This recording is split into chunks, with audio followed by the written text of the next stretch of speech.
ഇതിനുശേഷം സ്വർഗത്തിൽ ഒരു തുറന്ന വാതിൽ ഞാൻ കണ്ടു. കാഹളധ്വനി പോലെ ഞാൻ ആദ്യം കേട്ട സ്വരം എന്നോട് പറഞ്ഞു, ഇങ്ങോട്ട് കയറി വരൂ, ഇനിയും സംഭവിക്കേണ്ടവ നിനക്ക് ഞാൻ കാണിച്ചു തരാം.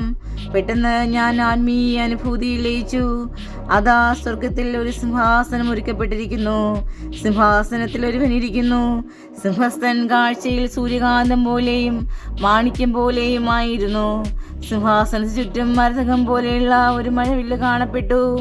ആ സിംഹാസനത്തിന് ചുറ്റും 24 സിംഹാസനങ്ങൾ, അവയിൽ ധവള വസ്ത്രധാരികളായ 24 ശ്രേഷ്ഠന്മാർ. അവയുടെ ശിരസിൽ സ്വർണ്ണ കിരീടങ്ങൾ.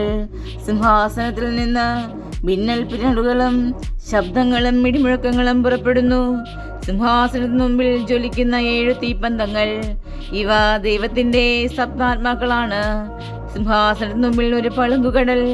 സിംഹാസനത്തിന്റെ മധ്യത്തിലും ചുറ്റിലുമായി 4 ജീവികൾ. അവയ്ക്ക് മുമ്പിലും പിമ്പിലും നിറയെ കണ്ണുകൾ. ഒന്നാമത്തെ ജീവി സിംഹത്തെ പോലെ, രണ്ടാമത്തേത് കാളയെ പോലെ, മൂന്നാമത്തേതിന് മനുഷ്യന്റെ പോലെയുള്ള മുഖം, നാലാമത്തേത് പറക്കുന്ന കഴുകനെ പോലെ. ഈ 4 ജീവികൾക്കും 6 ചിറകുകൾ വീതം. ചുറ്റിലും ഉള്ളിലും നിറയെ കണ്ണുകൾ. രാപകൽ ഇടവിടാതെ അവ ഉദ്ഘോഷിക്കുന്നു, ആയിരുന്നവനും ആയിരിക്കുന്നവനും വരാനിരിക്കുന്നവനും സർവശക്തനും ദൈവവുമായ കർത്താവ്, പരിശുദ്ധൻ പരിശുദ്ധൻ പരിശുദ്ധൻ.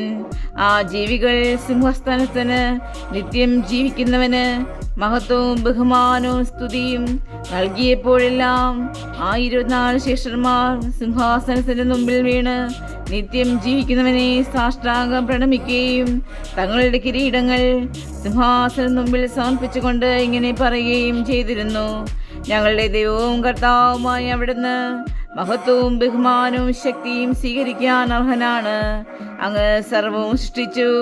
അങ്ങയുടെ ഹിതമനുസരിച്ച് അവയ്ക്ക് അസ്തിത്വം ലഭിക്കുകയും അവ സൃഷ്ടിക്കപ്പെടുകയും ചെയ്തു.